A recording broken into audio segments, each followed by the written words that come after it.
وعلیکم السلام. فیملی کے ساتھ آئے آپ یہاں جی پہ؟ فیملی کے ساتھ آئے. عمران خان کو سپورٹ کیوں؟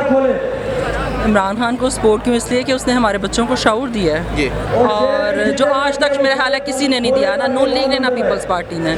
اور ہمارے وقت میں جب ہم اپنے پیرنٹس کو دیکھتے تھے انہیں نہیں پتا ہوتا کون ووٹ دے رہا ہے، کون آ رہا ہے، کون نہیں. آج ہمارے بچے پورا انٹرسٹ لیتے ہیں کہ ہمارے لیے کون نیا لیڈر ہے، کون آ رہا ہے، اور یہی شعور عمران خان نے دیا ہے.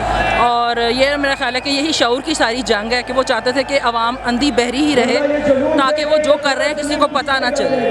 عمران خان نے بتایا ہے سب کو کہ یہ کیا کر رہے ہیں، تو یہی وہ چاہتے تھے کہ بے ہوش قوم کو ہم بھی سربراہ رہیں. اگر عقل مند ہوش آ گئی ہے قوم کو تو وہ اس طرح کی رکاوٹیں اور عمران خان کے راستے میں رکاوٹ بن رہے ہیں جو ہم نہیں بننے دیں گے انشاءاللہ.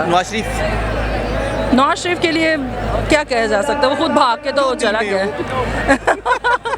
ہمارے دل کی تو بھڑاس وہ دیکھنا ہی نہیں چاہتا تھا، اس لیے بھاگ گیا وہ یہاں سے. نہیں، مریم نواز ادھر ہی ہے. مریم نواز ادھر ہے، وہ اپنی دھیان سے بس سرجریاں کروائے اور کچھ نہ کرے، ہمیں تنگ نہ کرے. ہمارے دل سے دعا نہیں نکلتی اس کے لیے. بد دعا. ہاں، ایسے لوگوں سے بد دعا کا بھی نہیں رشتہ رکھنا چاہتے. ہم کہتے ہیں چلے جاؤ بس، جان چھوڑو. اور ہم قائد ثانی کے ساتھ ہیں. ہمیں فخر ہے کہ ہمارے آباء و اجداد قائد اعظم کے ساتھ تھے اور ہم قائد عمران خان کے ساتھ. شکریہ جی، تھینک یو.